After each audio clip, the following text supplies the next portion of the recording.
pledge allegiance to the flag of the United States of America and to the republic for which it stands, one nation, under God, indivisible, with liberty and justice for all.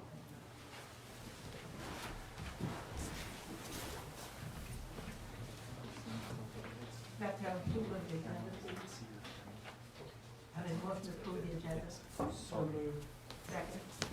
All in favor? Dr. Johnson? Are we ready for recognitions? Yes, we are. Wonderful. So I have 3 recognitions today. First, I'd like to talk about, if I may, the Youth Art Exhibit. The 2021 Area Youth Art Exhibit was sponsored by the Longwood University College of Education and Human Services and Longwood Center for Visual Arts on Sunday, November 7, 2021. The award ceremony took place at the Whole Building, where artwork exhibitions consisted of selected works from the 2020 Area Youth Art Exhibit. The following Prince Edward County Public School students participated: Prentice Booker, 4th grade, Olivia Rachels, 8th grade, and Cameron Newcomb was a 2021 graduate. If you've never had the opportunity, I did miss it this year, but if you've never had the opportunity to attend, I always urge you to attend. There are so many talented students, not just in Prince Edward, but in this region. It really is a wonderful opportunity. And we do have awards for those students, but we shall give them to their art teachers. Dr. Johnson, I do believe I have photos of those. Oh, Yes. wonderful. So this is one of them. That is our student. That must be Prentice Booker, And that 4th grade, and that is, I know Miss Utzinger. I don't know his other teacher. I believe this is Cameron Newcomb, maybe? Yes, that's Cameron Newcomb, Miss Fetty's former student. It's beautiful. Thank you. Okay. And so the one great thing about being able to do presentations is we usually are able to have our students here. And so today, we have some students here because we haven't been able to see students in quite a long time. And so now, would you have them come in? Let's see, where can we line up? I guess behind me, and I'll just push the podium forward. They'll be fine.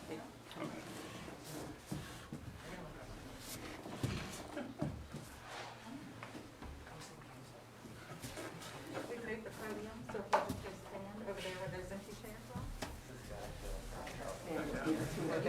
And you guys can stand just straight across. How many of you do? There you are, and your coach. Great.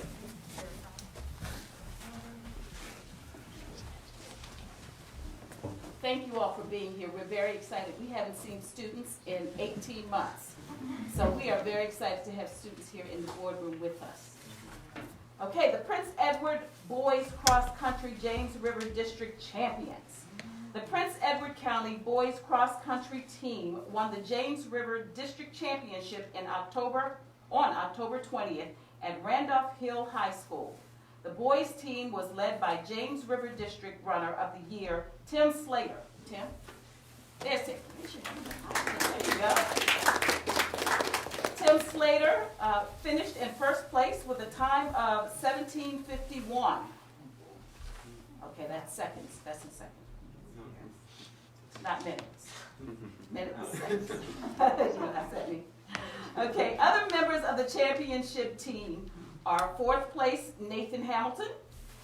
There you are, Nathan. 5th place Alexander Douglas.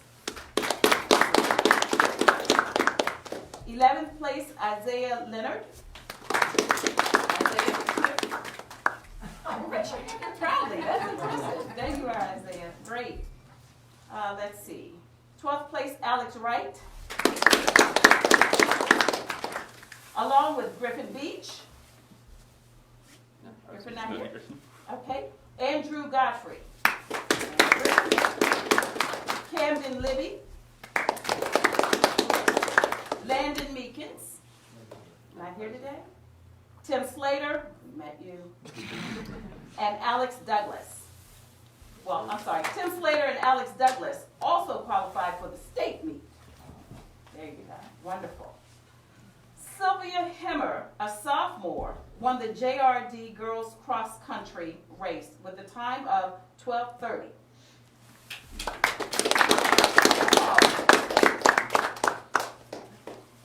Runner of the Year in the James River District, Sylvia also qualified for regionals and state competitions. The cross-country teams are coached by Coach Aaron Barber and Coach James Scott. Congratulations, we are so impressed. Does somebody want to tell us what was really thrilling about the race?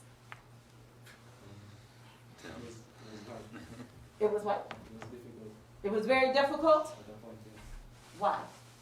Coming up the hill, the run up every hill. The hills. Yeah, that very much. Yeah, hills would get me. Considering I just was able to walk, yeah, hills would get me. What else? It was really pretty there at Randolph Henry, so that was nice to see everything while you were running. That is great. That is great. Much better than running inside, I would think. Yes. Anything else? Yes, Coach Scott. Dr. Johnson and school board members, on behalf of Coach Barber and the team and myself, and I want to just recognize one player that's not here. We call it push pop, and during the course of the week, we had a couple of young ladies that went down. They were injured, and she's our manager, Mia, and Coach Barber talked to her on the way down to Bruton. That's the team was in the regionals, and he asked her, "Mia, we need one more runner to qualify. You have to have 5 runners to qualify to even have a team, the girls." And she put herself on the line, and I thought that was very special. She didn't finish. I mean, she didn't win, but she finished. And everybody in here probably realized how, 3 miles, that's a while, and that's a distance, and especially if you're not in shape. So we want to give a little shout out to her. And we invited her, but she had cheering tonight. Okay, So, and thanks everybody for your support. absolutely. Thank you. I just want to tell you all how proud, we are always proud of our track team, and we are proud of all of you, and we are thrilled that you are the first group of students to make it back to the boardroom for public recognition. So thank you so much. I do believe that I have a mom back there or a family member. You want to come up this way and take the picture? I would love to. Okay, so you all stand and pose. Tighten it up a little bit. Yep, tighten it up, Somebody I love kneel it. down. You kneel down. I'll kneel down with you. Can you get? I said, do not get it back. You should be in There you are, excellent. Can you get it? Yes, I got it. Ready? I would say smile. Smile with your eyes. That's right. Great, great. Thank you all so much. We do have some certificates for you. I will give them to Coach Barber tomorrow. Thank you very much. Thank you. Was it? No. See yourselves? Oh, that's even more exciting when you see yourself in judge. That's great. That is great. We also like to recognize another group of students, and that is our drama team. On November 13th, the drama team traveled to Randolph Henry High School to compete in the 2A Regional Theater Competition. They performed Three Doors to Death, or The Choice is Yours, by Keith Jackson, a murder mystery that asks the audience to help figure out who the murderer is. At competition, Prince Edward was awarded 3rd place, and 3 of our actors were nominated for an Outstanding Acting Award. And those students are Jacob Strickler, Emily Sansalone, and Deanna Welton Boxley. So we are continuing to do great things in very challenging times. So, thank you. I'd like to mention that Peter Greer is listening in on this day. He's not here, but he's on the phone with us. I need a motion now to approve the consent agenda. I make a motion to approve the consent agenda. Need a second? All in favor? Thank you. Action item 1A is technology surplus recycling. Thank you. As you know, we always like to stay current with our technology, which means that there are times when we have to cycle old machines out in order to get new machines in. And at this time, I'd like for Mr. Walker to talk about the surplus, technology surplus list.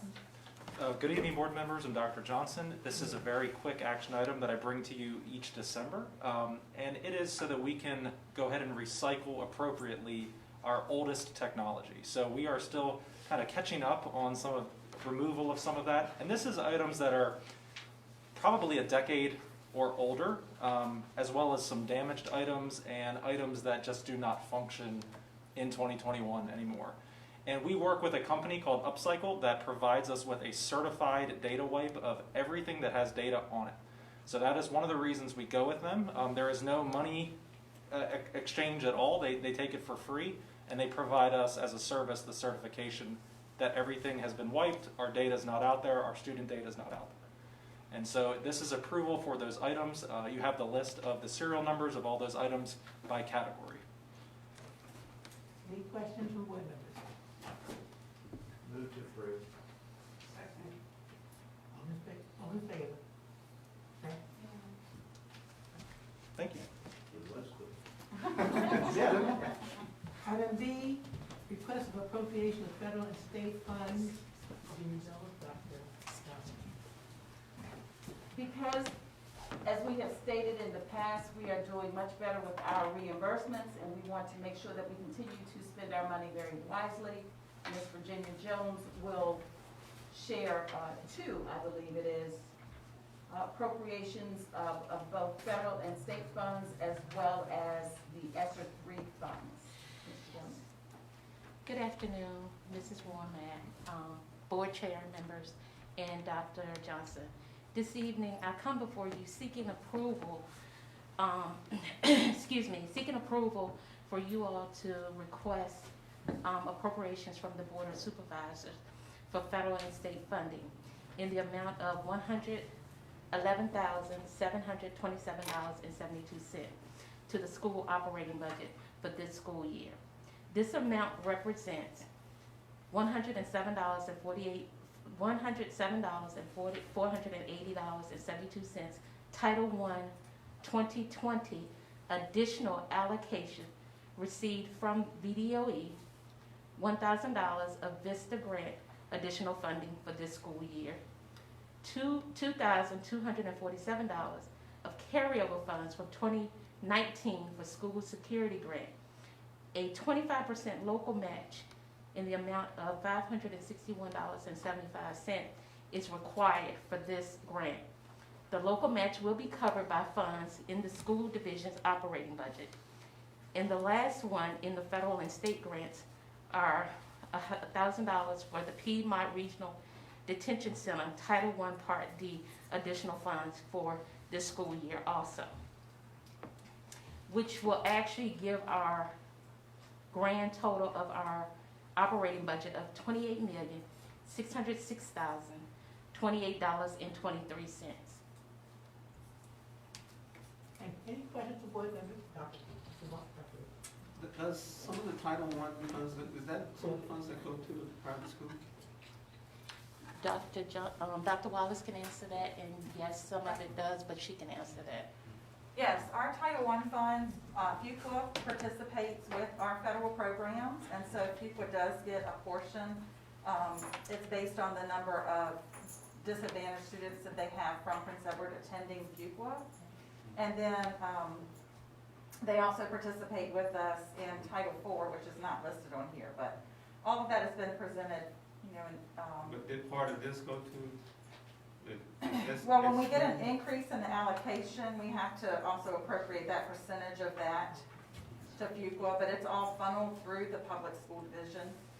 So we still have to appropriate it here. Appropriated through our funds, It's but correct. this is, so we subtract that from this amount. Correct, and it would be the percentage, and I would have to pull the application to actually figure, you know, let you know what that amount is, but it's the percentage, and it changes, it could change annually based on the number of disadvantaged students they have in Fuqua that are attending Fuqua versus the public school system. Any other questions? Hearing none, need a motion to approve? Need a motion? I need a second? Second. Yep. All in favor? Thank you. Item C, request. It's the ESSER funds from this one. Yes. Same thing. Let me just read it. Yes, we are also requesting additional CARES Act ESSER 3 funds in the amount of $5,000, $5,013.42. These additional funds will be placed into the CARES Act budget for a new total for the FY 21-22 school year, $8,102,335.40. There is no local match required for this appropriation. Any questions from board members? Hearing none now, motion to approve the presentations. Thank you all. Motion. Second. Second. All in favor? Thank you. Thank you very much. Thank you. Item D is an incentive proposal, Dr. Johnson. Yes. All of you have a memo from me in your executive content.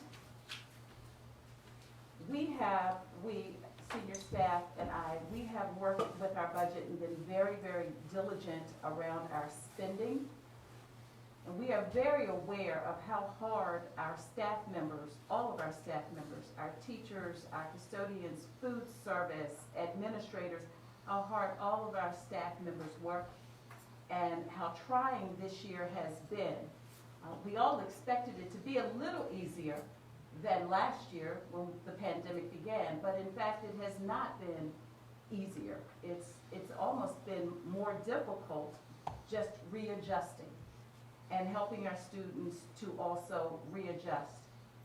So in the spirit of our previous conversations, because I recognize also that our board also fully supports our staff members, based on the fact that we support our staff members, we want to continue to increase morale, and because we spend our monies very carefully, we are proposing an incentive of $1,500 for full-time contracted staff members and $750 for all part-time contracted staff members to be paid out mid-year this year as opposed to at the end of the year in December to all of our staff members. You can also see at the bottom where this money, well, I say at the bottom of your memo, but on the next page of your memo, where this money would come from. The money would come from some CARES 2 and 3 monies, as well as monies from our general funds from unused salary lines. I explained very explicitly where the monies would come from. So for instance, originally we planned for 12 buses over a 3-year period. However, only 10 buses are needed to bring our fleet current.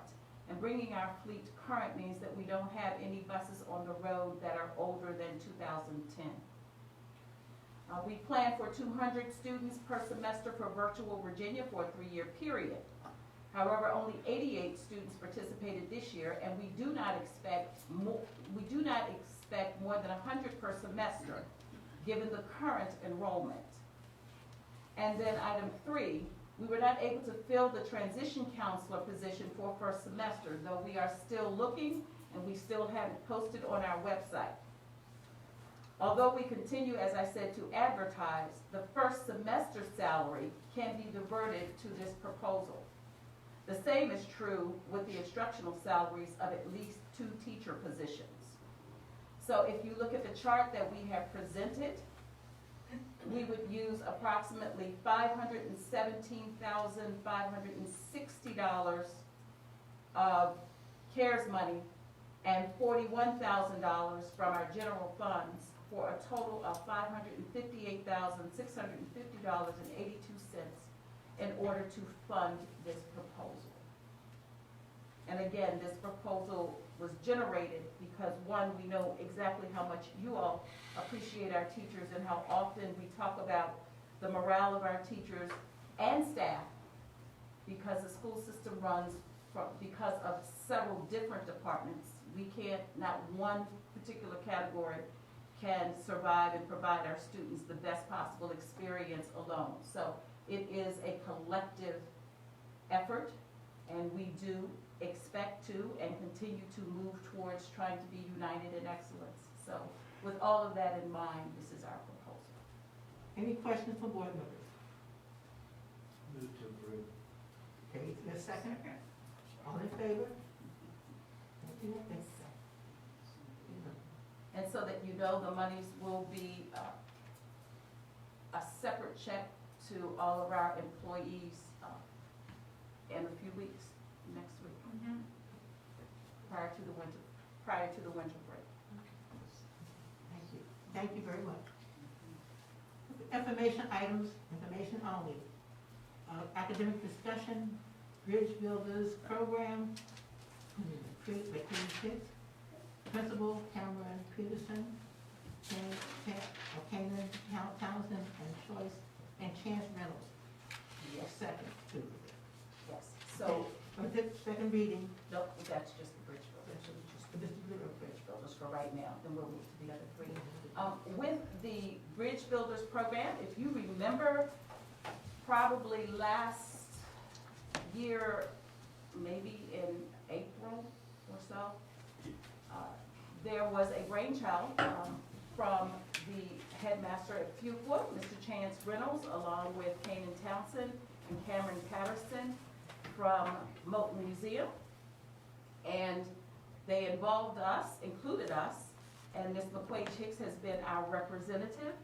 And the idea is to create a class that brings both the Fuqua students and the Prince Edward students together to work together to learn more about our community and to provide services to our community.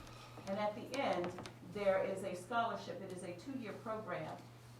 Again, I believe I presented this, and then Mr. Patterson and perhaps Mr. Townsend came just to support it that next month. The direction was, this sounds great, but in order to make it happen, we need to make sure that we have the specifics so that we can actually include it in our course guide, and that children can get credit for it, and that everything is laid out. And so the team took that very seriously and have been working very diligently and are with us today to talk about the Bridge Builders Foundation course, which is year 1. Thank Having you. said that, Thank you. Mr. Patterson and Mr. Townsend and Ms. McQuaid. Good evening, Ms. Womack, members of the board, Dr. Johnson. We have put a presentation together for you just to say that we have been working feverishly with getting this underway. We've had many Zoom sessions, and from all of us working together, you will see what we've created for our young people. So the title of course, is Bridge Builders Foundations. And the mission and the purpose of this particular course is stated, but Mr. Patterson, you want to talk about the mission and the purpose? Perfect. I do want to send regards on behalf of Mr. Reynolds, who is on site at his institution facilitating a program, but he and his team have been actively engaged in this endeavor. I do want to take a few moments, again, to thank members of the board and Dr. Johnson for the opportunity to present, and As we begin discussion regarding the foundation course, we want to first begin by laying out and restating the mission and purpose of the Bridge Builder program. That mission is before you, but the goal is to bring together students of Prince Edward County Public Schools, the high school particularly, along with students at Fuqua School, with the Moton Museum as that unifying force. Additionally, as it relates to the mission and purpose, this is a 2-year program that students begin their junior year. And so this foundation course is the beginning experience as it relates to that effort. And so we're excited to share this with you. So listed before you is the actual course description, in which Dr. Wallace is going to share with you momentarily, but I wanted to break it down with you in terms of this particular course. It is called Bridge Builders 1 because it's going to need a second component that goes with it, and that would be like the internship hours. But the first component will be leadership in the social sciences. So if you look at the course description, it says that it is indeed an elective, and it is focusing on the intended audience of juniors and seniors, and how it strives to create a community of young scholars from Prince Edward and Fuqua. And we are using the Moton Museum as an anchor, but students will be able to explore the history of civil rights in Prince Edward and connect it to the past and the present in a collaborative manner, and having that collaborative relationship with one another, and taking care of examining how the history of the racial discrimination and other forms of inequality to affect how it affected the community, reflecting their own identity and agency as citizens and as leaders, and prepared to engage in a volunteer and service-oriented program at the end of their second phase of the course. So again, it's targeting our juniors and our seniors, consisting of 12 students total. 6 will be from the high school here in Prince Edward, and 6 will be from Fuqua. And in our strategizing, we already know when we're going to meet. So if you go to the next slide, we're going to talk about the logistics. And we have a homeschool teacher of record from both Fuqua and Prince Edward, who is a history teacher.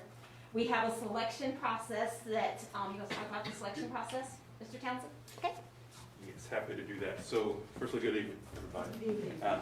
Glad to be back in front of you here today to continue to plug this great program that I think we are planning for you all and for the students of Prince Edward High School and Fuqua. So the selection process, which I'm kind of leading the charge in finalizing aspects of the selection process, but we wanted to make sure we had representation for both schools, and so we've got the counselors, school counselors at the high school, as well as the psychology teacher / diversity person / counselor at Fuqua School as well, Mindy Osborne, who's participating as well. And we have put together a process which includes an application, but we didn't want the process to look like it was just purely academic, right? And so we wanted to take into account other factors that might just show different aspects of themselves and of their leadership. So the application process will be, of course, the application in and of itself. There will be kind of attention paid to extracurricular opportunities inside of school, outside of school.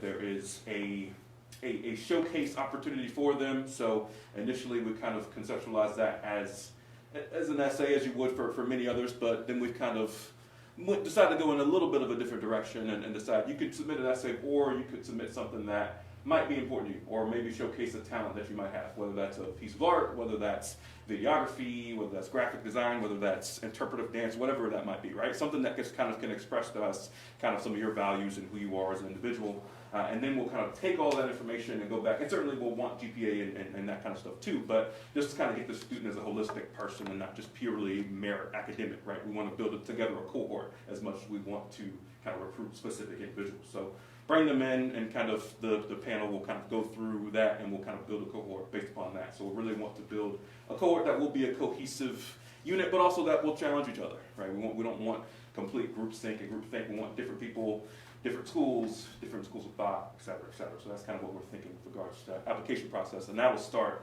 hopefully here in the spring. Although deadlines are still kind of up in the air a little bit with regards to that. Yeah, and just to piggyback on what Mr. Townsend said, we were looking at the various students, various learners, and tapping into the various modalities of the learners, and also the types of learners that the students are.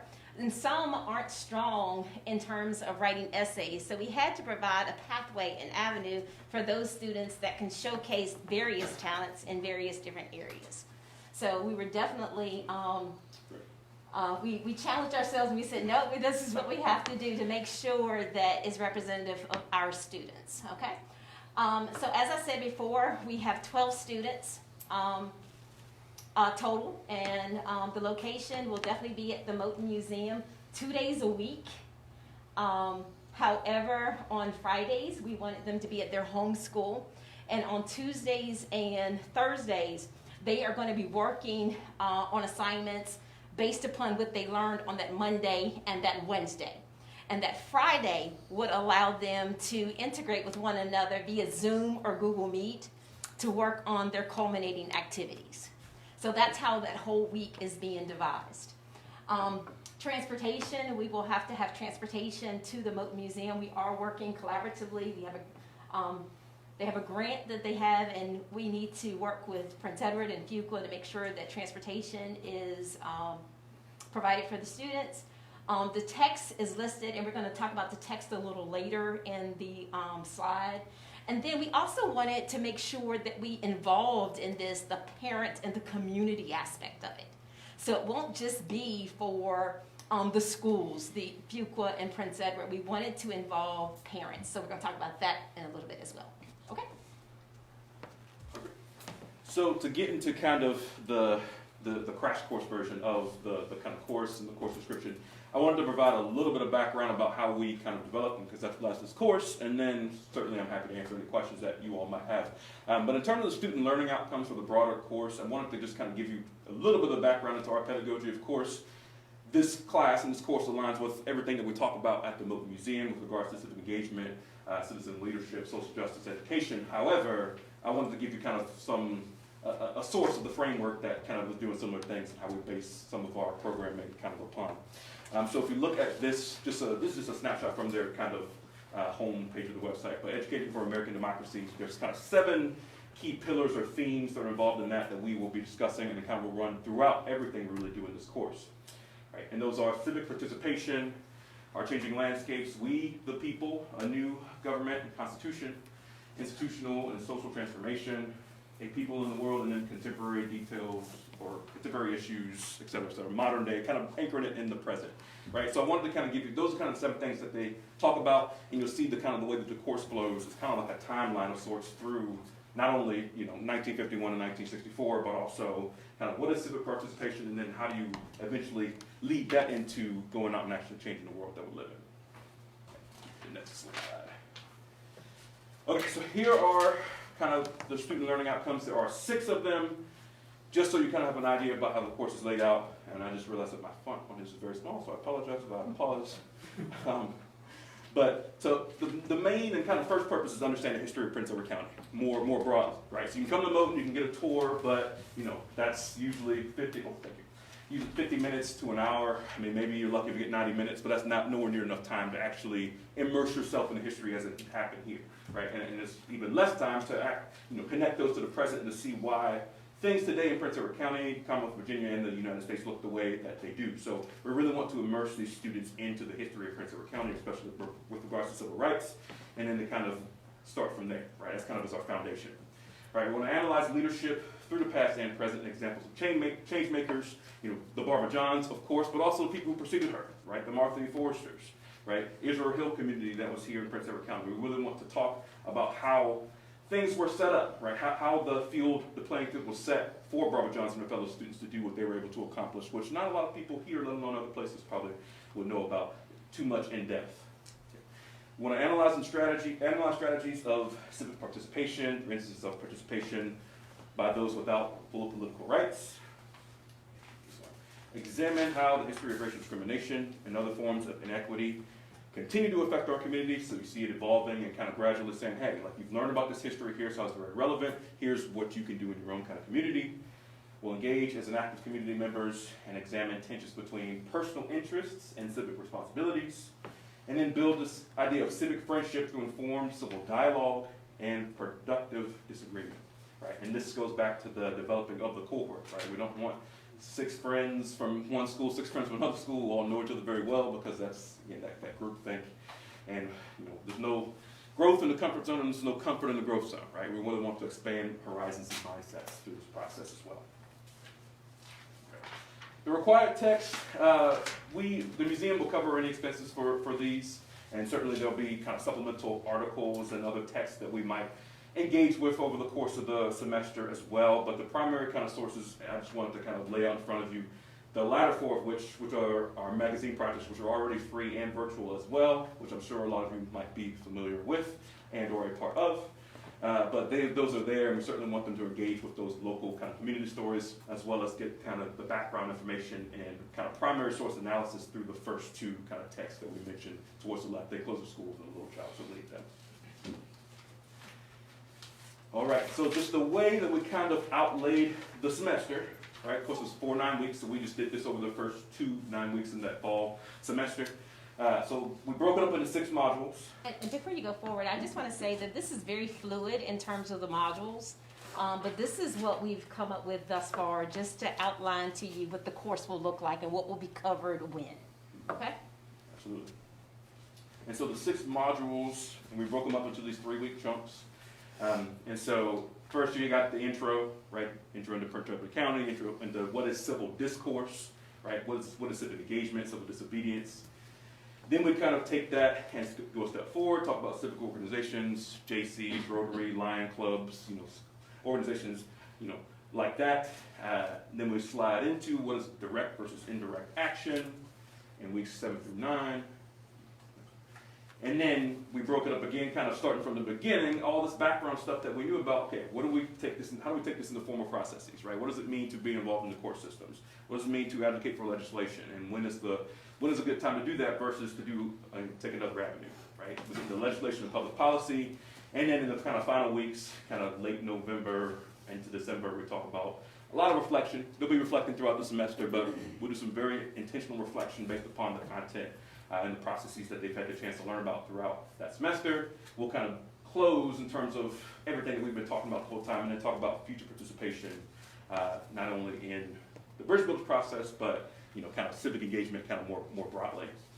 So we didn't get into talking, and we won't, because there's a lot in this, like Ms. McQuaychick said, there's a lot of moving parts, that some of which we might have to take out and put new ones in, but I think a big part of this course that we've talked about is that over the course of the semester, they're working on a semester-long project, which will be a lot of what they're doing kind of on those Fridays, that they're kind of at their local schools and working together kind of through kind of digital means. But they'll be working on a big project throughout the semester to think about and research a problem that might be in their community, whether that be little C community, their road, their street, their neighborhood, or big C community, their school, their state, et cetera, et cetera. So they'll be doing that research and trying to create some sort of proposal, and individually presenting that proposal on what they can do to attack and solve and fix, hopefully, that issue that they have spent so much time researching and learning this background on how to participate in the process with. And now we hope, it's not necessarily required, but we hope that they will then take these problems that they have developed and researched in this foundation course, and then maybe take those on as the legacy projects, which are required later in the bridge building process, right? And so you can see how the scaffolding is now kind of taking place, where we're building them up, giving them that background foundation, giving them history, and then empowering them and engaging them with these processes of civil discourse, of disobedience, et cetera, and then challenging them to, hey, step up, you can do it, right? The whole premise of the story, and what makes it so glorious, in my opinion, is that this story in and of itself is a story of ordinary people making extraordinary change, right? We want to say, it's okay, you don't have to be the next Barbara Johns, you don't have to be the next king, the next whoever. Be the best version of yourself that you can be, because that's what Barbara Johns did. She didn't go out to try to change the world. She saw a local problem in her local community, and she tried to fix it. And it so happened that exploded and ended up changing the whole world. But that was not her intent from the beginning. So if you sit and you let problems fester and don't do anything to try to solve them, then they never stop. But if you go out and advocate, et cetera, you can go out and be just as big of a change maker as somebody else. And it is a timeline that we have kind of operating right now, functional. May I just interject just 1 second? He did talk about the big projects and so forth at the end of December and so forth. That's when we want to have, like, if you're familiar with science fair projects or science fair night, that's when we would want to showcase our students' talents over the course of that semester by bringing their parents in and housing it actually at the Moton, since that's our anchor site anyway. But then that's how we would bring the parents in so they can do like a gallery walk and look at what the children what they did over the course of the semester, and let them present at each of the stations to make it relevant. So. Absolutely. And here's just kind of our working timeline so far and what we kind of have and where we're at now. Of course, we were fall 21, but we're hoping this gets approved, we move forward, and we're installing the course in the fall of 2022. Any questions from board members? I have a comment. And maybe a question, G. Back in your required text, you know there is a book entitled The History of Prince Edward County. Have you seen that? Heard about that? No.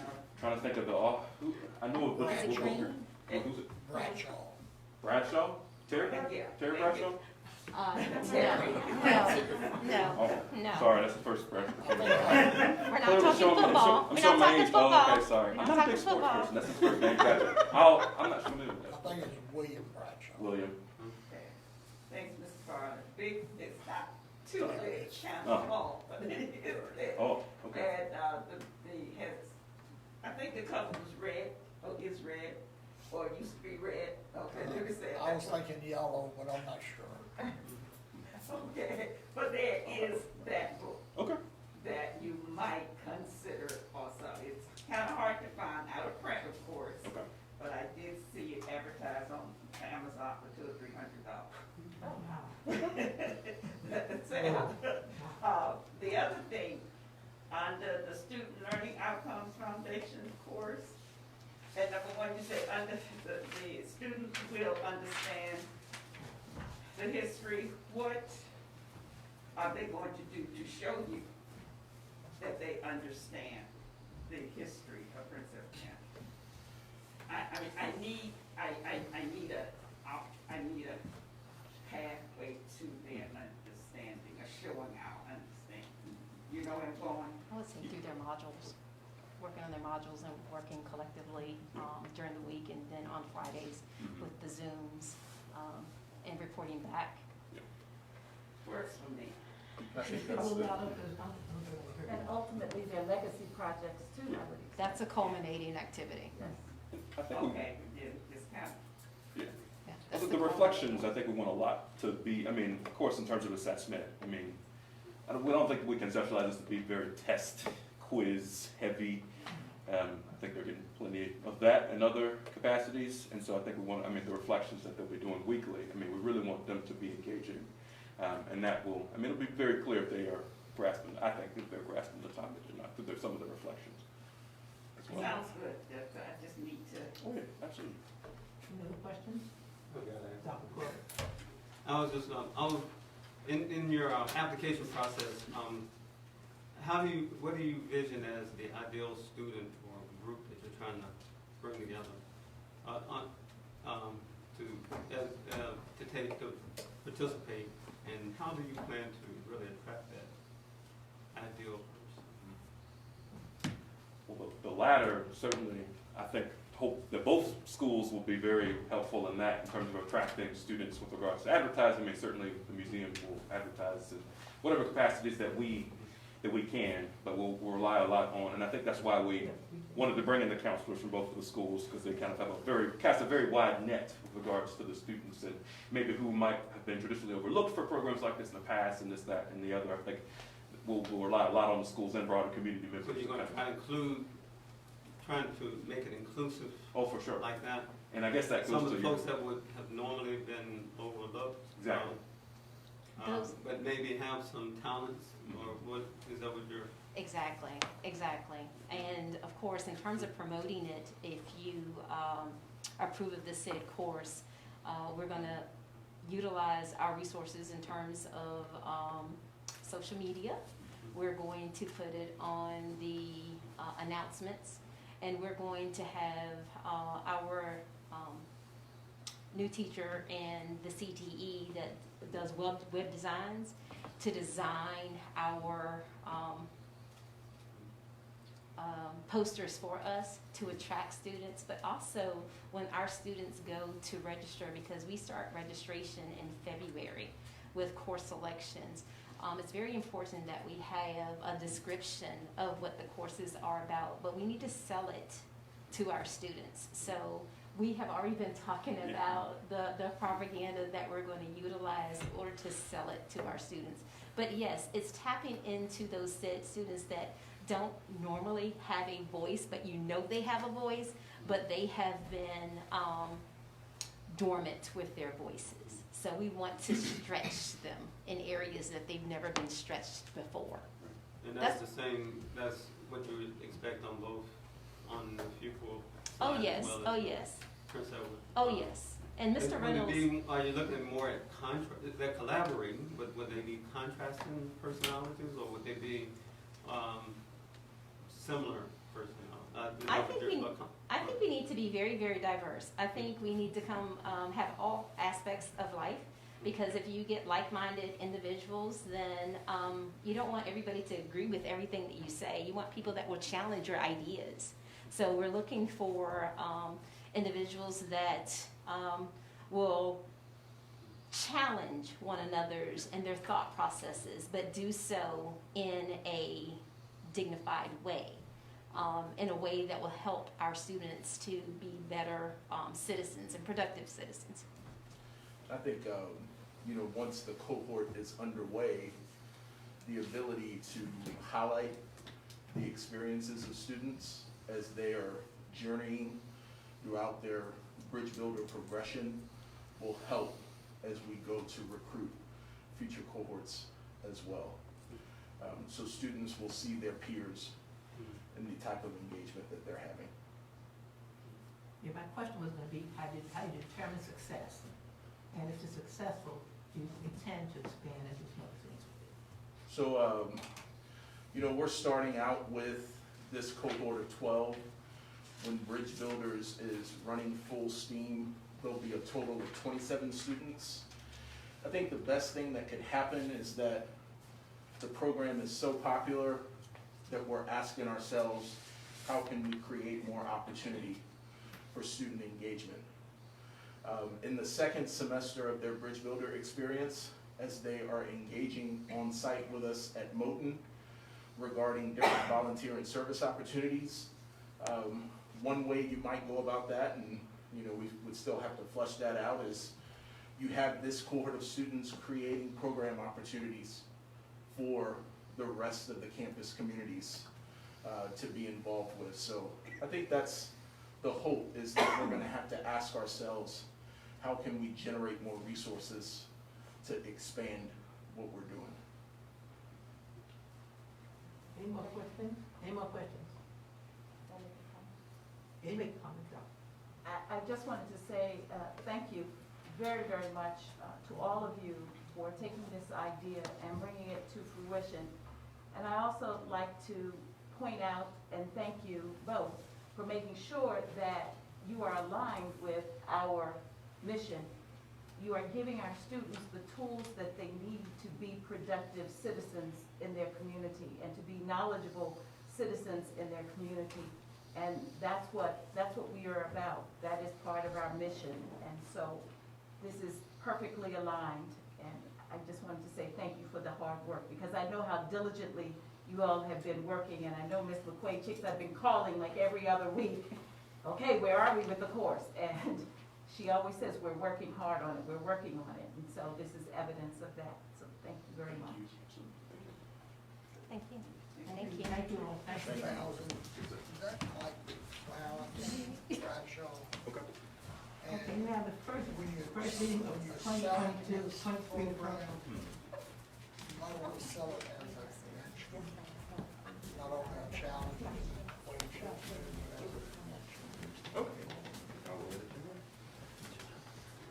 But as I thought about it. I'm just reminding, it's 5:30, time for public comments. Do you have anybody sign up to make a comment? Try to solidify it, and I'll try to get in touch. Please do. Thank you.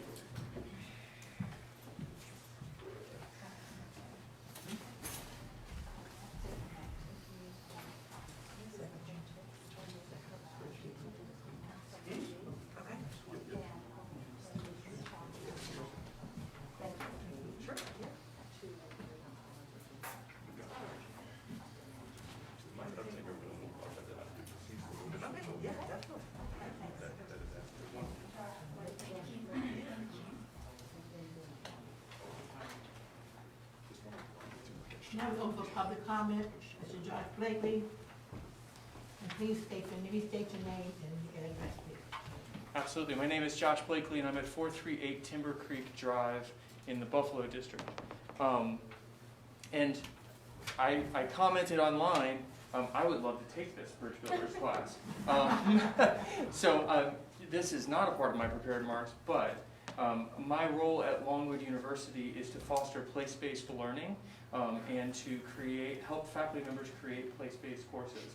I work with Cam and Kanan quite well, and so if I can do anything to help support the bridge building program, please let me know. I just finished teaching a citizenship-based course that had many of those things in common, and so I might have some activities that we could plug in, which would be wonderful. So, Dr. Johnson, Madam Chairperson, and the members of the school board, it is good to see you again. I think often folks come here to complain about things or to voice their frustrations, and I don't want to do that tonight. Instead, in this lead up to winter break and the holiday season, I feel like it's appropriate to express gratitude for some things that I think have gone well recently. First, thank you to everyone on the school board and in the administration who attended the recent County Board of Supervisors meeting where the capital improvement plan was discussed and approved. I think it's vitally important to all of us, parents, community members, and school officials. It's important for all of us to be advocating for our students. I hope we'll continue to see you representing Prince Edward County Schools with our other elected officials. Next, I'd like to say a word of gratitude to the family engagement staff and all who worked on last night's holiday AR night at the elementary school. As I sat in the school library listening to the cacophony of books being read aloud, my heart swelled with pride at the excitement for learning. Although some students may have been motivated by the raffle drawings, while others were motivated by the friendly competition among their peers, all of them were demonstrating a love for books that will serve them well. The staff present were all smiles behind their masks, and I personally witnessed the care that they take with their students as they shepherd them into literary worlds unknown. And my final expression of gratitude goes to the assistant principals at the elementary school, particularly Drs. Green and Clausen. Another student in my son's class recently exhibited some extremely poor decision-making, resulting in technology misuse and inappropriate written language directed at me and by proxy, my son Noah. Drs. Green and Clausen handled the situation promptly, professionally, and developmentally appropriately for the young fourth grade scholars. Thanks to their quick response, over a weekend, in Dr. Clausen's case, my son's compromised email account was restored, and we could pivot to rebuilding broken relationships. While Noah has had to learn some hard lessons this week about friendship and the limits of trust, I'm also thankful that he has learned that there are adults in his life, like Drs. Green and Clausen, who care for all of the children in their care. And that, colleagues, is how I would like to end my remarks, with the lesson shown by the assistant principals this week. Caring for our county's children means meeting each student where they are and walking with them towards excellence. I give thanks for the ways that educators in our county have helped our students to soar. I pray that all of our teachers and administrators have a restful winter break and are able to return in January renewed for the work ahead. We all will have much to do in the new year to continue to push our county forward. But in the meantime, happy holidays to you all, and thank you. Thank you. Mr. Ben Campbell, please. Hi. Your name and your address, please. Yes. So my name is Ben Campbell, and I live at 903 Edmonds Street here in Farmville. It's good to see all of you guys. I just had 3 quick comments. One was, I think when the Bridge Builders does their showcase in the spring of 2024, if we don't get national media attention, we should. I'm not a PR person, but I just think that's such a good story given Prince Edward County's history, and I can just see it being picked up by the national market. So anyways, that was my first comment. My second comment was, thank you for the incentive proposal. I don't collect any paycheck for Prince Edward County schools, but I think it's great that we're supporting all of our contracted staff members. So that's excellent. And I wanted to follow up too on that line with 2 news items recently that I'm sure you guys saw. Both Prince Edward County officials and the Farmville Herald did a little survey talking about the excess funds that the county has this year and just surveying the community on how they think the funds should be spent. And I'll just read you the quote from the Farmville Herald article if you haven't seen it. By a wide margin, the majority of residents felt increased revenue would be best used in order to improve the local school system. So there is tremendous support. I wasn't a part of that survey, but I'll tell you that is my opinion as well. I don't want to turn it into an us against them, but I just want to tell you that I'm with you guys in talking to the Board of Supervisors in just getting more funding for our schools. I mean, not just the infrastructure in our our physical plants, the new elementary school, the newly highly renovated elementary school is going to be fantastic, and that's great that we're doing that. But also increasing pay for our teachers, as Dr. Johnson told me last week. We're 2nd or 3rd out of the 12 school districts. We're 2nd or 3rd lowest out of the 12 school districts in Region 8 in terms of teacher salary, and we need to turn that around. And I'm not a PR person, I'm not a budget person, so I don't know exactly how it works, how we interface with the county board in terms of getting funding for our schools, but I will tell you that there is really a groundswell of support in the community to spend more money on our schools. And so I hope that we'll continue to go to the Board of Supervisors meetings.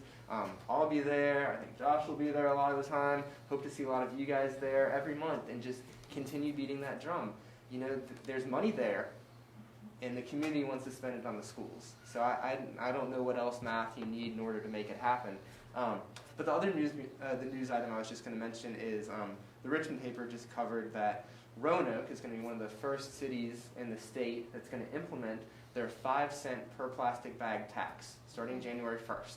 So the state is allowing us to implement a plastic bag tax. The local municipality will get 3 cents of that, and it has to either be spent on education or the environment. So I would love to see Farmville. I know this might be a very, very high hurdle for Farmville to overcome, but that's another way we could seek revenue is with this plastic bag tax. It's something that can be done, has been done, and you know, we could do it around here. So that's all I have. Thank you guys for all that you do. I really do appreciate it. And Zach and Josh, have a great winter break as it comes up quickly. Thank you. All right, good to see you. Back to the agenda. Reading of 2022-2023 program of studies, Dr. Michelle Wallace. Yes, as you heard us, or you heard Ms. McQuaid-Hicks mention, we come to you every year with a program of studies because we have to begin signing children up for classes the end of February, definitely no later than March. So we have to move our program of studies forward. We take this very seriously because if you remember a few years when I came, we had multiple programs of study and we consolidated it into one. We went through it very diligently to make sure that we were offering things that we could either offer in person or through Virtual Virginia, and every year we review it. So Dr. Wallace is going to share some of the changes. Clearly some of the additions, one addition would be the Bridge Builders course. So So having said that, Dr. Wallace. Good evening. Good evening. You have before you the draft of the program of studies. There are several, the changes are highlighted in yellow. So I'm just going to go through some of those changes. We, the high school principal, one of the assistant principals, and a teacher, or actually a couple of teachers who provided some input, have sat down and extensively gone through the program of studies and really trying to make some changes that will positively impact our students and the opportunities that they have here in Prince Edward County. Starting on page 5, there's just like a minor change because VDOE does update the graduation requirements. We just added that sentence there because SOL tests are associated with graduation, but at the high school level there are some test substitutions that are allowed, and so we're just trying to reflect that in this language. That's not really a major change, that's just to try to be inclusive of the language of DOE. On page 6, there's a section about locally awarded verified credits under emergency guidelines. We actually were able to begin this last year and help some of our students graduate. These guidelines were set in place due to the pandemic, but because the pandemic has affected our students, even our 8th grade students that took high school courses last year, we're including this in the program of studies because they too qualified for some of the locally awarded verified credits. What that means is the students may not have passed or did not pass their SOL test associated with the end of course class that they took. But because the emergency guidelines were in place from the Board of Education, they are able to get a locally awarded verified credit. And we go through that, we look at the students' work, we look at the students' grades, and their participation in class, things like that. And they have to follow these guidelines. So this language is specifically from the emergency guidelines DOE has out there. The next change is on page 19, and this is in regard to dual enrollment classes, because we do want to impress upon our students that it is very important that dual enrollment classes are taken seriously, and most divisions do have a clause that if they do not pass the class, then they are responsible for paying for that course. We don't have a lot of students who fail, but we have noticed with the pandemic, students are in need of needing to take things like this a little bit more seriously, as well as families. On page 24, there are some minor changes that actually have a large impact on students. After much discussion, driven by some of the conversations of this board and what we are doing to help students and to provide opportunities for them to be successful and overcome some of what has happened through the pandemic. By making some minor changes with independent study and abbreviated schedules, we can offer for students to be able to work as well as do the 1 or 2 courses in their junior and senior year that are needed for graduation. This is an attempt to increase our graduation rate of success and also allow some of our students the opportunity for more independent study. So it gives a little bit more flexibility, similar to what actually Dr. Blakely was saying, giving them some opportunities for the independent study. Previously, this had been just for just for seniors, and they would request it in their junior year. We're requesting that this include juniors, and they would request in their sophomore year. The abbreviated schedules, we're also asking that juniors be included in that.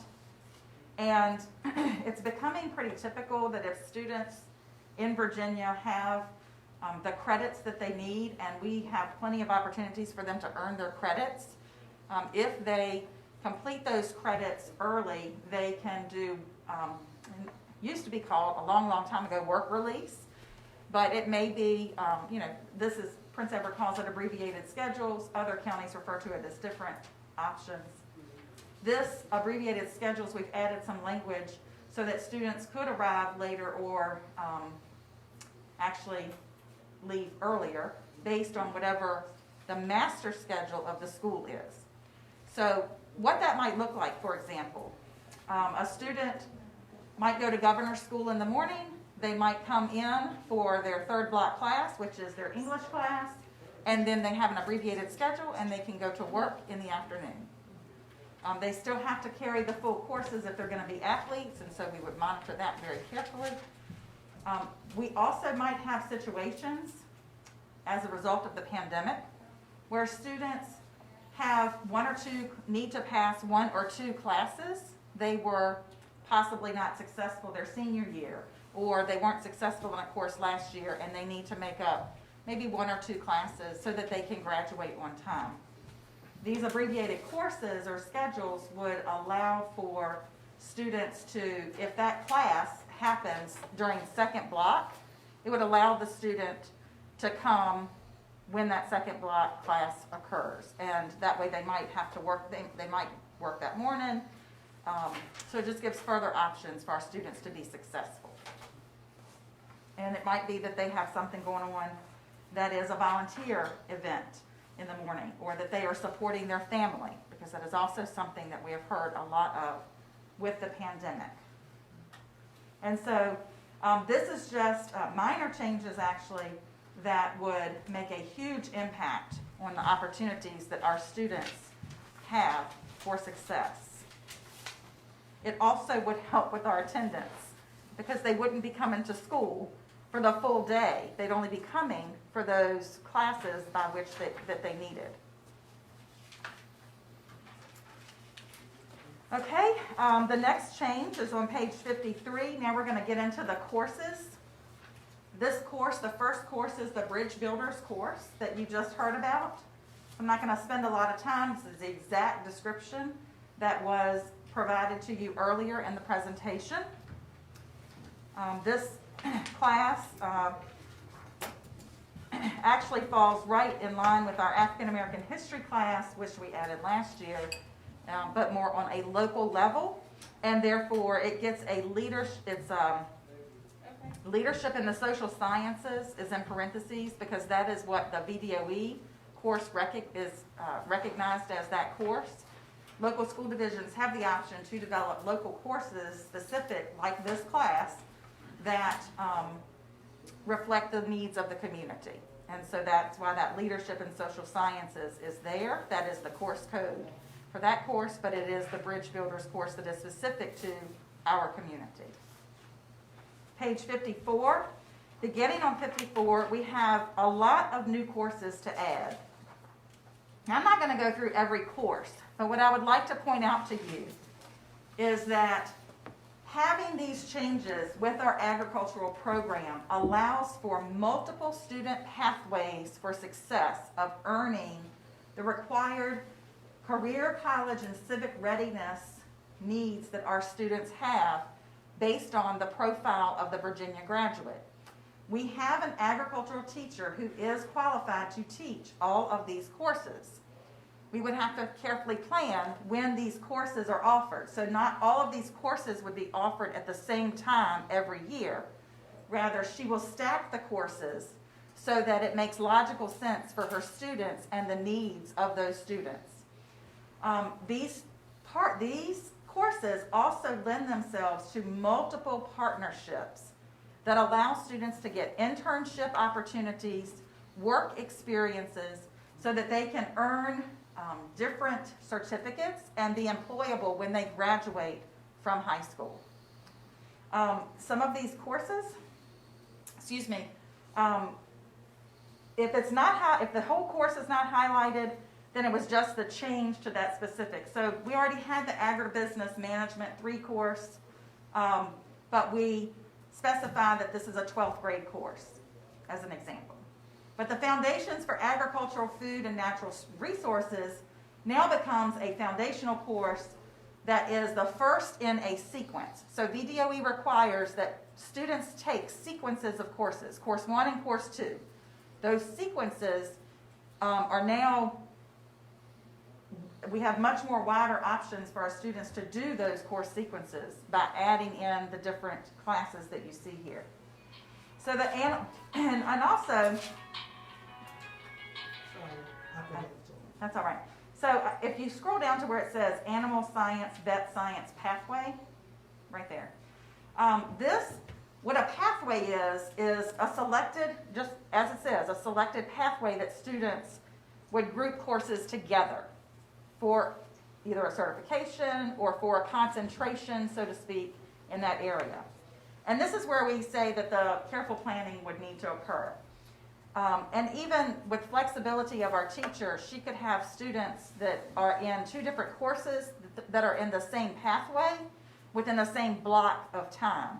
And it could be some advanced students that are in veterinary science too, along with maybe even small animal care if we do that in the schedule appropriately. Some students would be for one course, some for the other. They might be working on different projects, but they are related to each other, right? So it just increases the options that we offer to our students. So the new classes, the small animal care, is that course sequence towards vet science or animal science. And if students are successful in that class and they want to continue on, then they could go to Vet Science 1 and then Vet Science 2. The Forestry, Wildlife, and Natural Resources pathway is just, it is pathways that allow themselves to the outdoor side. We are still a rural community. We do still have farms, and we do have places that we can partner.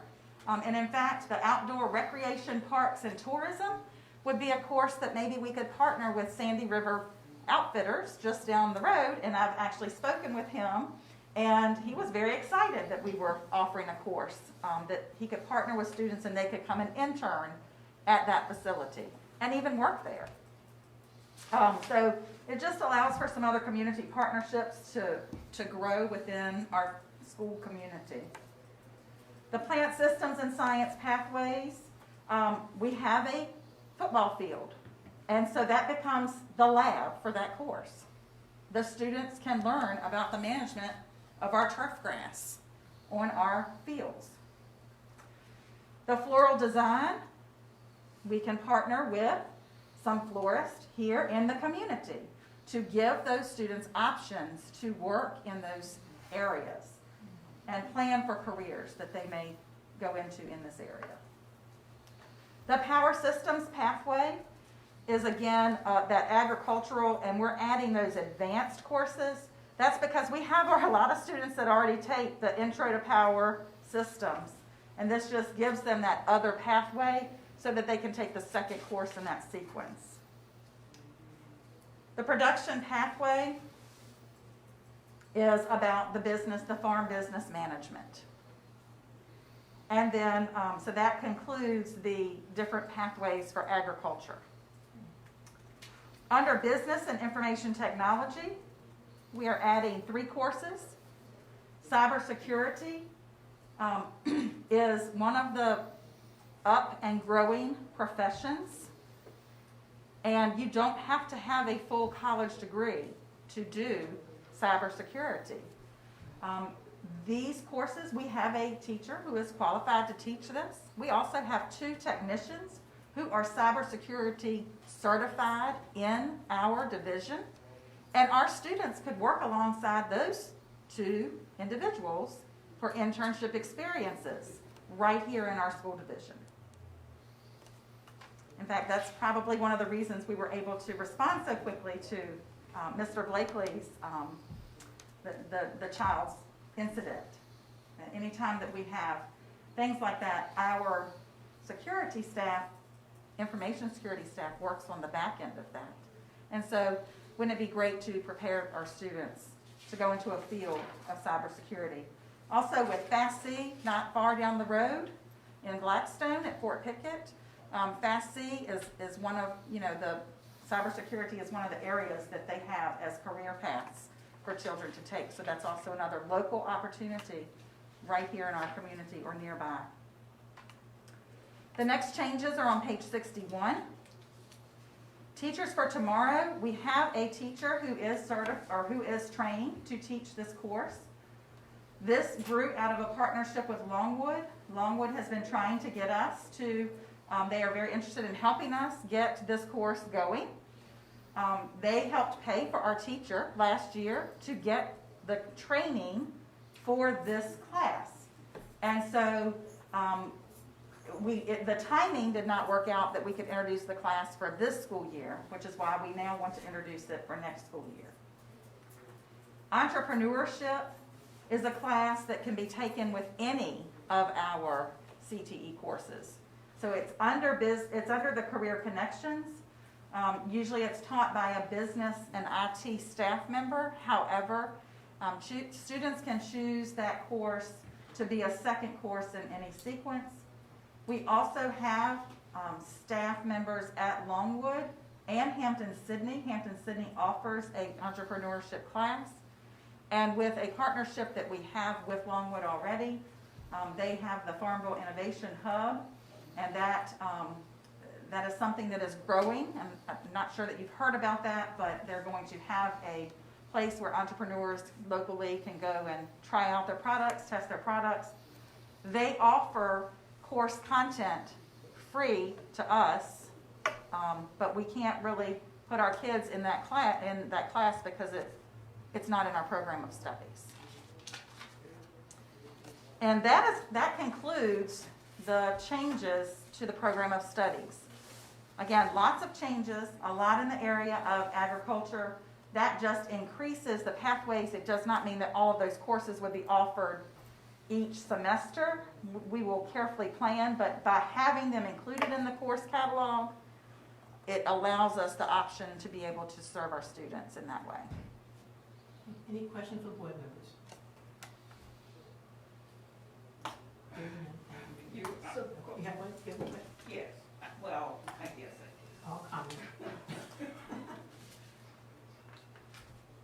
Are you're expecting or want us to approve these changes tonight? This is a first read. It's information on it. So it's informational tonight. We'll be bringing this back to you at the January board meeting for approval. Thank you. And that'll give you opportunity to read the material. And if you have questions in the interim, you can let Dr. Johnson know, and we'll get the answers for you. And then, as we stated, we will quickly turn around to get this published so that our students can start reviewing courses and we can advertise new courses and get students enrolled in the right career paths for them. For the tuition fee, if the students pay, if they fail, are they going to know up front exactly how much that cost is going to be? Yes, it would be the cost of the course, which is set by SVCC. Okay. Currently, they're going to make sure it's out there real clear how much it is, and it would be the tuition rate, so it could change from year to year, and it will also be based on the number of credits that course is. But we would put that out there, and likely, if this is approved in this format, we will do a form that the parents would have to sign, knowing that if their child does not pass those courses, then they were responsible. And will they be able to, and they're going to also make sure that they know that they can withdraw? We are very clear on all of that. Withdrawal periods of the courses. The high school is already very conscientious about that information. Yeah, I'm concerned that somebody is likely to get some costs that they're not. We would certainly set up payment plans if necessary and work with parents. I'm still concerned about that. Payment plans or whatever. That somebody did some extra costs. And I'm not sure if our community can afford it. But we'll be very diligent in making sure that before a child signs up, before a family signs up, that they understand that there is a responsibility and expectation that this child will continue with the class and pass. And we have resources to help children, as well as some of the dual enrollment teachers are our teachers. So we have resources to help support teachers so that this does, students, so that this doesn't happen. But we will make sure that along the way, we inform parents. And it's just like anything else, that those students, they get grade checks. Just like we do interim reports, they'll get interim reports. Parents will know they can go through the parent portal. So nothing should be a surprise. Yeah, I think that our they're young, and that's my concern, is that they're young and they're not, some of those things may not connect. And it may be that, but the other, how much of a problem is, how? Generally not. Generally, students pass the classes, but a part of it is us also saying that we are here to help you grow, and we're here to help you be responsible. So we do have safety nets for children, but we can't do this all by ourselves all the time. And sometimes, though rare, a child may want, or a family may want a child to take a class just to experience it. Well, this is not just about, dual enrollment's not just about experiencing it. The expectation is that you're going to pass, and you're going to put your energy and effort into it. And that's really what we're trying to make sure happens. That this is, because we're paying for it, it's not just a free ride. Just as a parent would say to a child, the expectation is, we're going to pay for college for you, but you have a job to do when you get there. It's that. Well, and I completely understand that we don't want to burden parents with bills. That's not our goal. Our goal is not to have to recoup money. Our goal is to be able to get students to be responsible and for families to be more engaged in students taking these classes.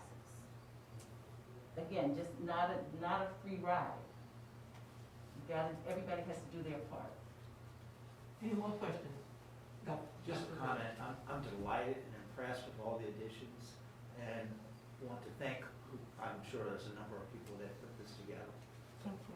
I'm extremely happy. Thank you. Very nice.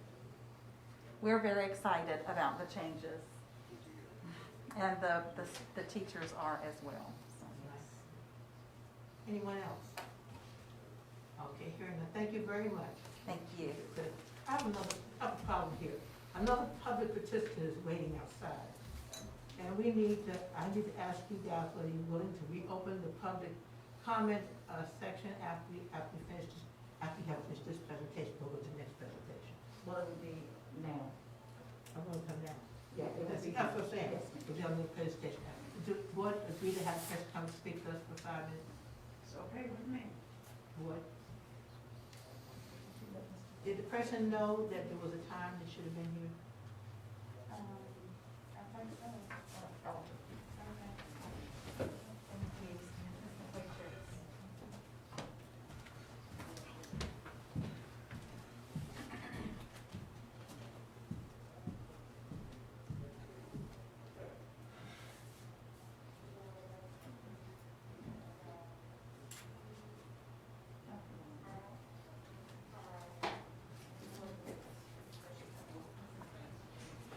Just another cybersecurity inspection.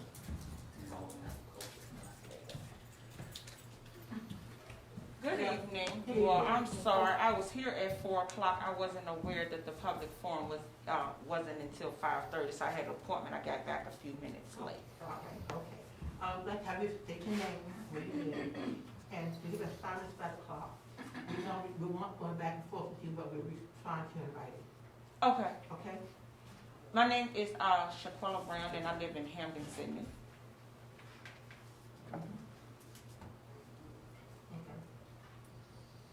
Did I need to say anything else? Because I couldn't really hear you. Sometimes the mask.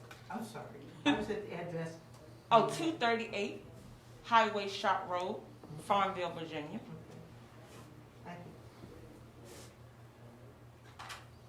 you. I needed to address, and I apologize because I wanted to come to the last meeting, but I was out of town because I needed to address the issue that happened with COVID. I have a 9-year-old that attends the elementary school. My mom has custody of my sister's 2 kids who are 8 and 9, and I play a big role with raising them because my mother's a little older. We all tested positive for COVID on a Tuesday. At that time, I called to the school board and asked what was the protocol. I was told that the protocol, that this was being handled by the teachers. At that time, I called over to the elementary school and I informed the receptionist that I needed to report the COVID testing, and I also left a message for the principal, who was Miss Vance. That was on a Tuesday. On that Wednesday, I got a call back from one of the teachers. I was surprised because she didn't know why I was calling. It had not been reported to her that I had reported, because the kids had attended school on that Monday, that they had tested positive for COVID. At that time, I called back over to the school board. I left a message for Dr. Johnson. I also called back to the school and left another message for Ms. Vance. On that Thursday, my other niece's teacher called because she didn't turn the Tuesday call into Thursday. She also was not aware that I had reported that the child had COVID. I was very bothered by that, very, very much so. And so she said she had to see what work she could gather together, and that I could pick it up at the school. And I had told her that I had also talked to my niece's teacher the day before, and I would be picking up some work. When I came up to the school on that Friday, there was one child's work in the office, the other had nothing. I had to stand there and wait to get something, and to be honest, at that time, I'm standing off to the side with a glove and a mask on because I too had tested positive for COVID, but I had to get to work for the children. It's very upsetting that we have 2 doctors on the school board and there was no protocol, obviously, what I was told, as far as when the child tested positive for COVID. I think that was a big bear to put on the teachers. There should have been something set in stone when a child tested positive for COVID. That was very much, I feel, unacceptable. Another thing is I left a message for the superintendent and Ms. Vance to call me because of my concerns. To this day, I have still heard nothing from either one of them. I feel that is acceptable. I called as a concerned aunt. No one returned my call. COVID, as we know, is a different animal. We don't know how each individual is going to respond to it. And I just felt that the whole way that situation was handled was very incompetent, and I was very bothered by it, bothered enough to come to the school board and speak on it. Well, thank you. You will hear from us. Okay. Thanks for bringing those concerns to us. Yes, and I appreciate you guys. Like I said, I apologize for my tardiness. You're sorry. You're sorry. Thank you. You guys have a nice evening.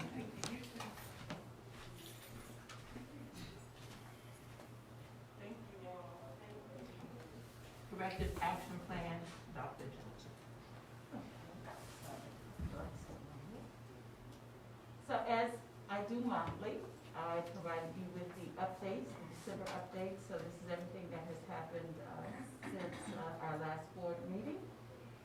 Since our last board meeting, the board chair and vice chair, myself and Dr. Wallace as well, we met with Dr. Lane and Mr. Gepper, who is the chair of the state school board. That meeting had been canceled and was held actually on November 4th. You can see the topics that were addressed. So the impact of COVID on attendance and enrollment, our growth assessments, staff pay and retention, our progress on retention, on curriculum, as well as our graduation rate. Overall, the meeting started out as it usually does. It stopped, however, when we started talking about the graduation rate. If you remember when we started talking about COVID last year and the impact that COVID was having, we talked about our seniors not doing work, not being actively engaged. We talked about some of the efforts that we had put in place. We also worked with BDOE representative on making sure that we had the right strategies in place, et cetera. So our graduation rate went down, and we are very well aware of that.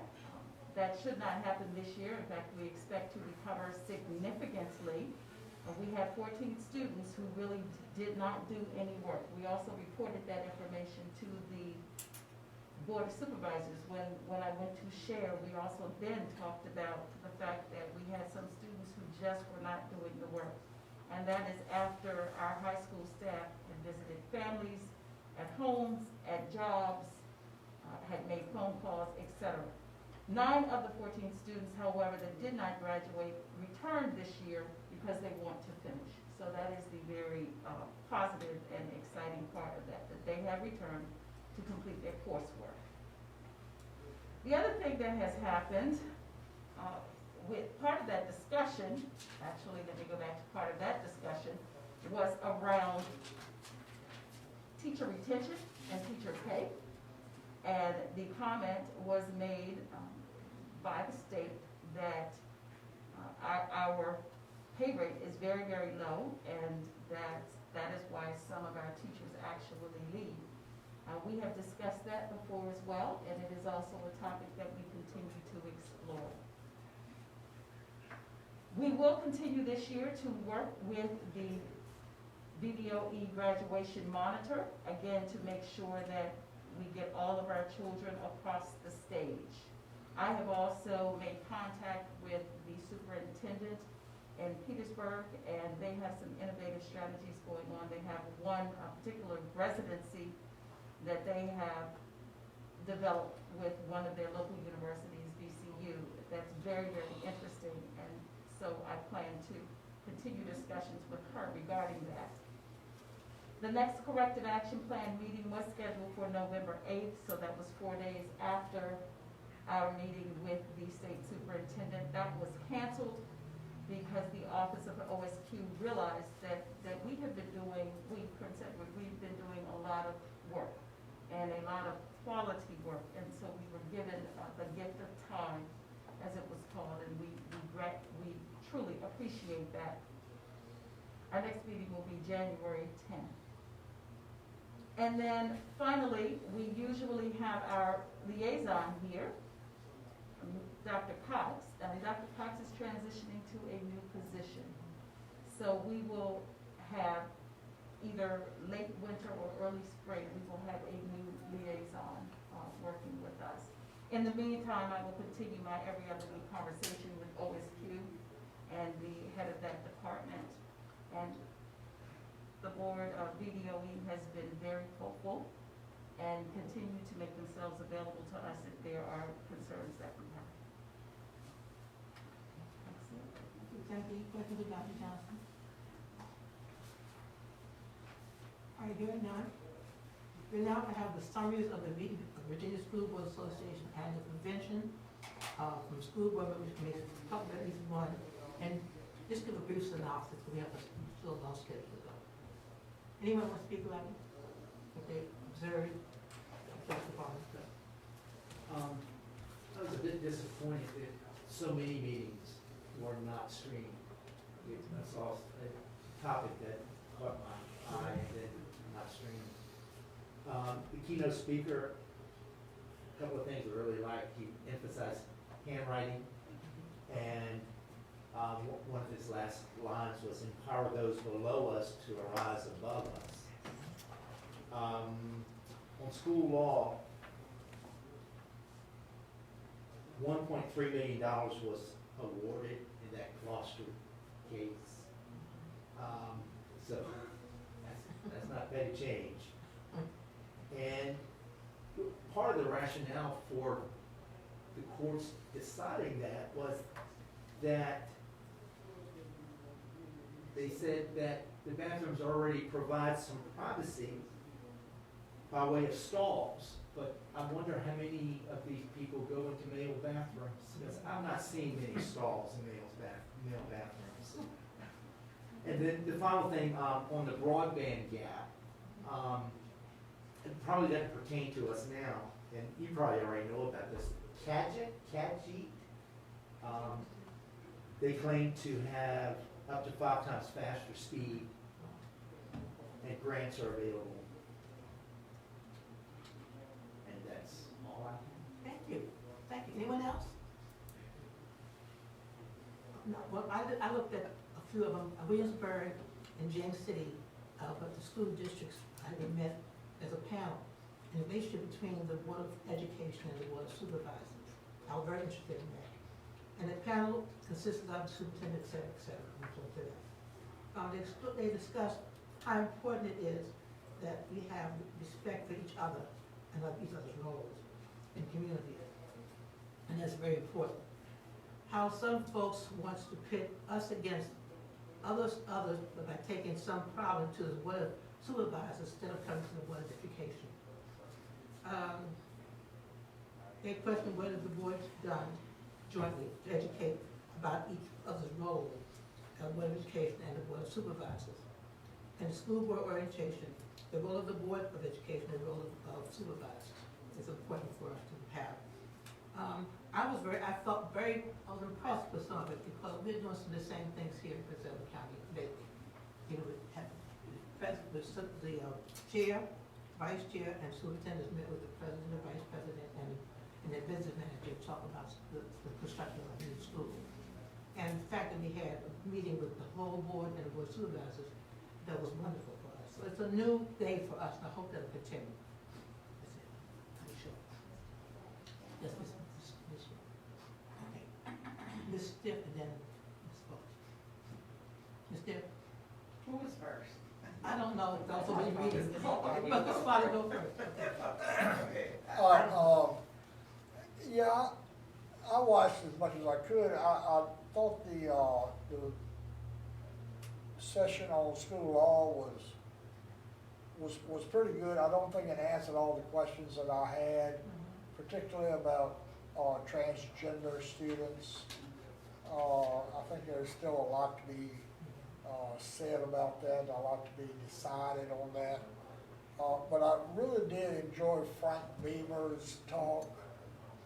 One thing he said that just stuck with me is that he said, I won a lot of games, but I didn't win them by being stupid. and that stuck with me, and I think we can apply that in all of our decision making as well.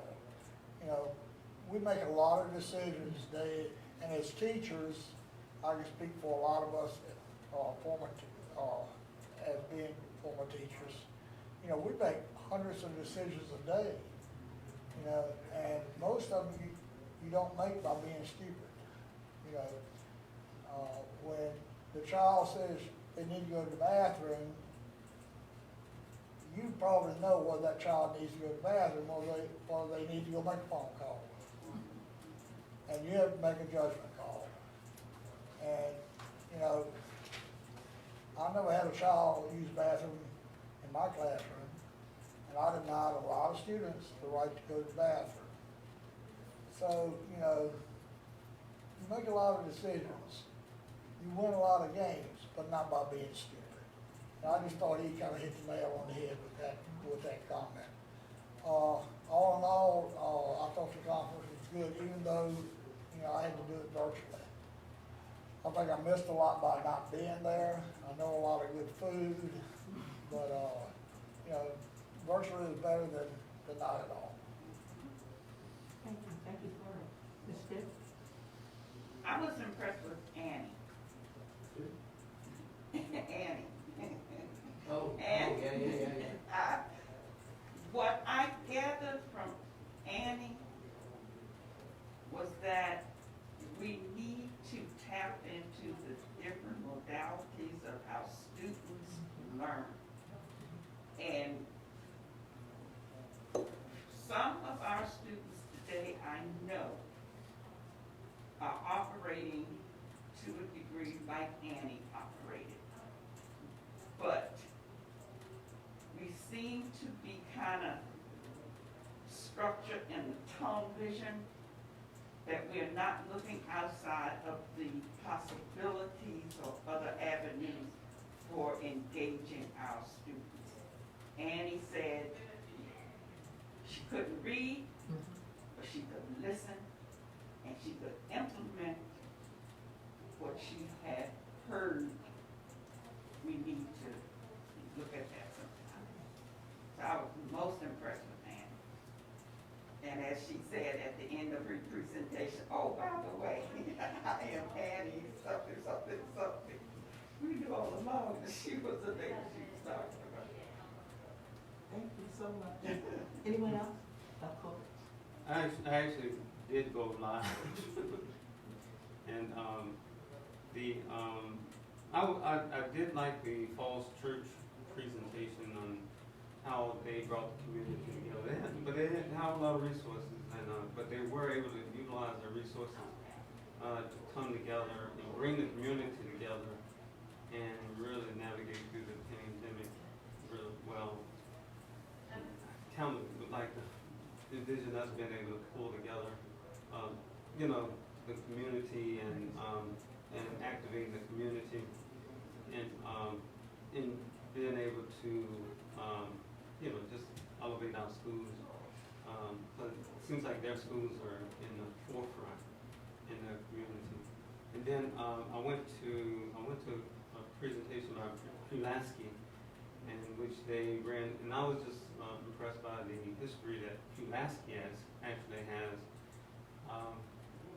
their background and how it started off in the industrialized community and how the industries left and how the community became so divided, and then when they tried to bring up the issue of equity in the community, how much pushback they got, and how they were able to navigate through those times. So, but it was I thought overall the sessions were pretty good. But those are the two that just stands out in my mind. One of the things that I didn't have was the little book that they normally have where I normally take my notes. but they had more of a one. So you went? Yeah, I did. I was the only one there from our group. So, but I did actually go in person. Anyone else? And I'm an in-person type of person, so I'm not like some of the. I tell you. But I went virtual last year. Virtual was okay. It's all right. It's okay. I was kind of jealous of the other business there. And I was speaking about the VSBA. Ms. Carson asked me to remind you of our board retreat to take place on January 12th. The training will begin at 10 a.m. until 3 p.m. Gina and Michaela will be here at the school board office. So please don't forget.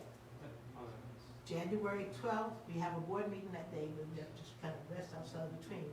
But they will be here that morning in person. So please come. Yeah. I tell you, for the talk from 10 a.m. to 3. Hold on, excuse me 1 minute. Excuse me 1 minute. Say, repeat yourself. Repeat, Dr. Gary, repeat. Okay. I can hear you. Okay, can I say it now? Yeah, Okay. I attended the SBA General Assembly. They have many amendments, but they have pretty talk a lot about the school facility construction funding and finance. So there are two positions. One for position number 8. Originally, they required the state to fund school construction for over at least 55% over the next 5 years. However, it produced the inequality because of the wealthy school divisions will get more money. Okay, basically. So that's why the Harrisonburg City proposed to fund the construction by to use the local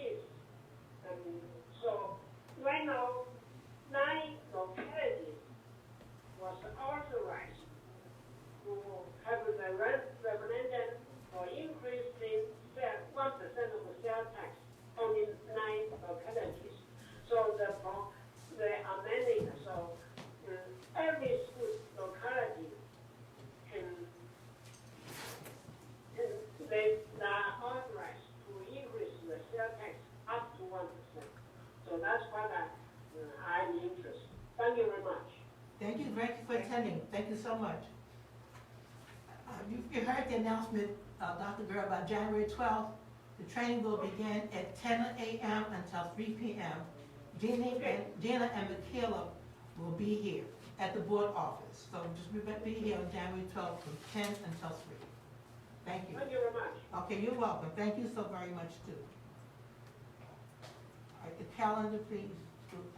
Okay, tomorrow night, December 9th, is our winter concert. It starts at 6 p.m. and it is in our high school auditorium. We would love to see you all there. You are going to live stream it on Facebook as well. Thank you. We are live streaming it on Facebook as well. Thank you, that's great. Let's see, December 17th is early dismissal for students, and more than likely it will be early dismissal for our 10 and 11-month staff. Our 12-month, and I have not put this in writing yet, so everybody that's watching, that the word will get out. But for our 12-month, we usually allow everyone to leave it no later than 2, once all of our buses are back. And I know that all of the children are home safely, then 12 months can leave. So that is next Friday. January 19th is our first budget work session. And please put on your calendars, January 20th, if you remember, we moved our academic jackets back because we were not able to get the materials in and get the jackets in. So our academic jacket ceremony will be January 20th. What time? 6 p.m. in the auditorium. So very different this year, obviously, because of the pandemic, but also very exciting. Still very exciting. Thank you. So those are the highlights from our calendar. Board member comments? Any comments from board members? Our correspondence? Our correspondence is general letters that you would typically see. There is our November, December newsletter. Please take the opportunity to take a look at that. Okay. Thank you. I need a motion to go back into closed session. Now, should I do the old, should I'll I make a reread? motion to go back into closed session. Thank you. Second?